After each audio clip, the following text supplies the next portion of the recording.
Action. So our product analysis project, we did a Nintendo controller. Introduce yourself. Oh, I'm Lily. I'm Abby. I'm Rachel. So these are just like kind of pictures of the individual parts. So you have the assembled front, back, and side, and then the plug on this slide. And then it's opened up on this one with the like circuit board and then all the parts behind the buttons. And like the individual parts for the buttons and the pads and stuff. So the original name for it is just the Nintendo controller model number 004. It's really simple. It's not really complex. So it just plugs into the box. That's how you use it. It's a single integrated circuit, and it has the wires.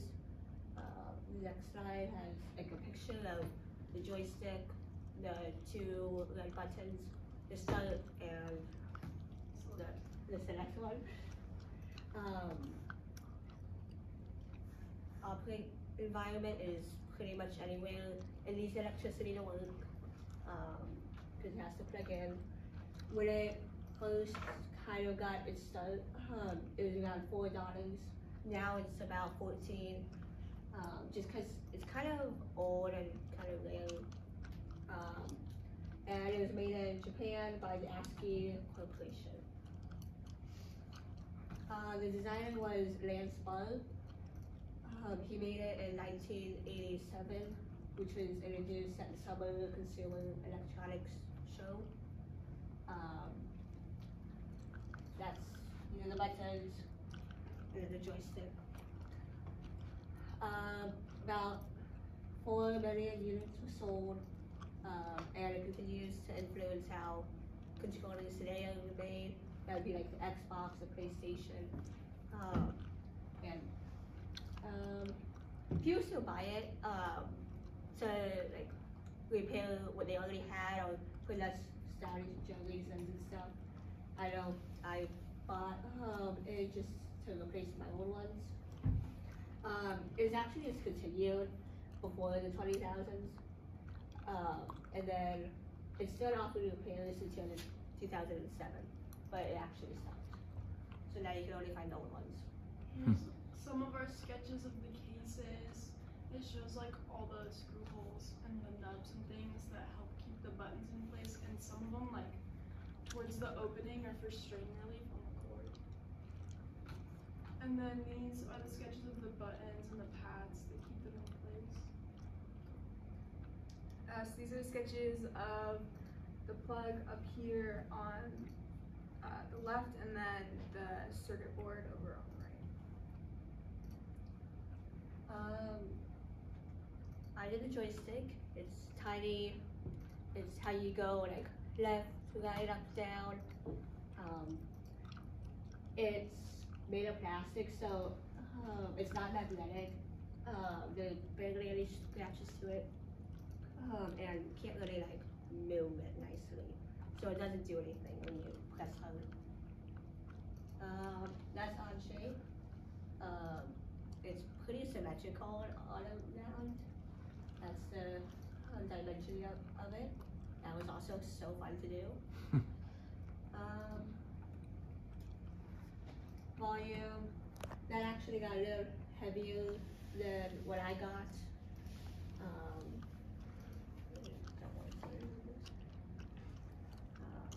Can you go back a slide? Can I look at that again? So I calculated on there and okay. All right. It's made of ABS plastic, which we'll be talking about later on. It's mainly used with emulsion and stuff, so you make the mold, pour, which is a very long word, ABS material, heat it, injection molding, then you cool it to harden it, solidify, open the mold, shave everything off. So it's kind of 3D printed how it doesn't come naturally like this. You have to like make sure that the edges are nice and loud and it's not gonna hurt anyone when they touch it.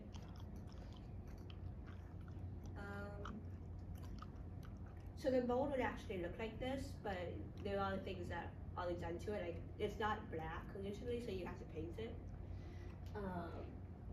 And then you just put it into the controller and stuff. There's nothing really mechanical to it.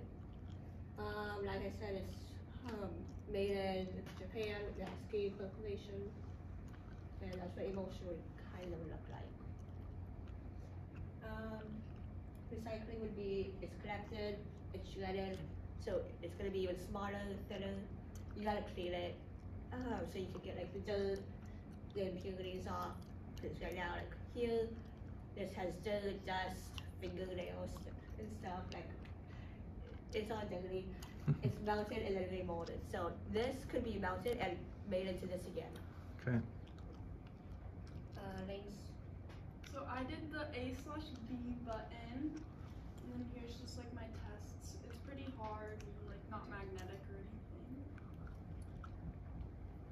And then here's my on shape. It was honestly really easy to make and dimension.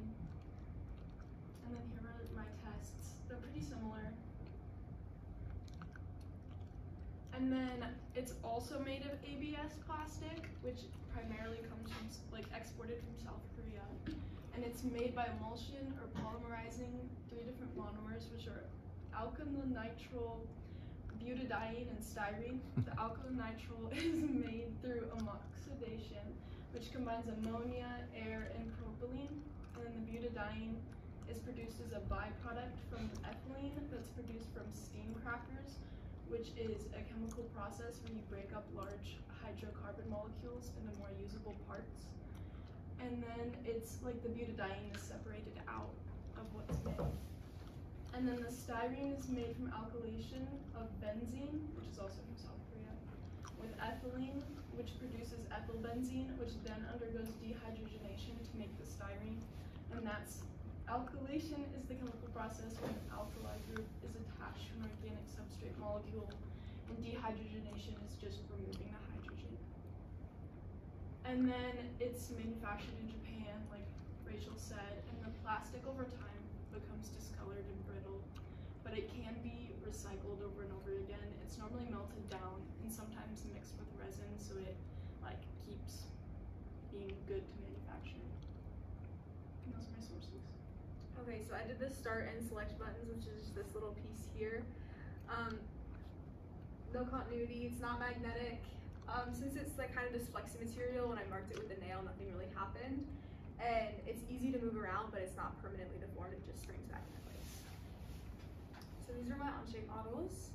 This was my multi-view, which was not fun to make, I do not recommend. Nice. And then these were my like calculated and on-shape values, which I think they're pretty similar.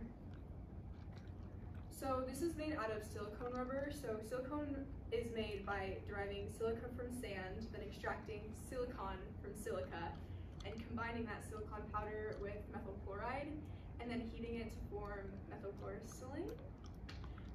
Then you distill the mixture by heating it to a series of precise temperatures, and then after you add water, there's the polymerization of the silicone. So that's the silicone process, and then it's kind of made into this final process when you add like reinforcing fillers and processing aids to the silicone oxygen backbone, which is important because the silicon oxygen bond is what provides silicone with its high temperature resistance and flexibility across various temperatures.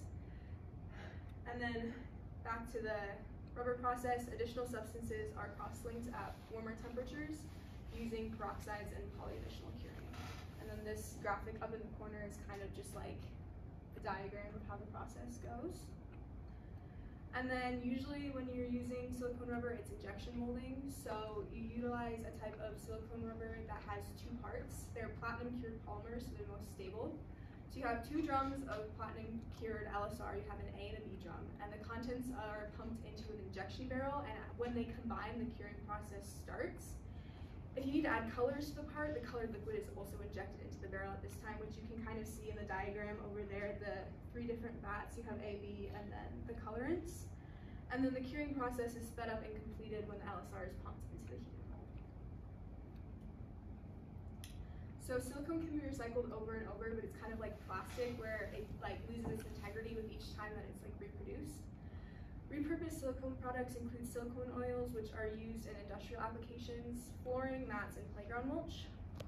Silicone usually has to be sent to a specific recycling company to be properly recycled.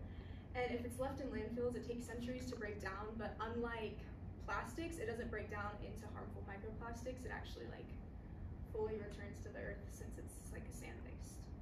Right. Awesome. Clap it up.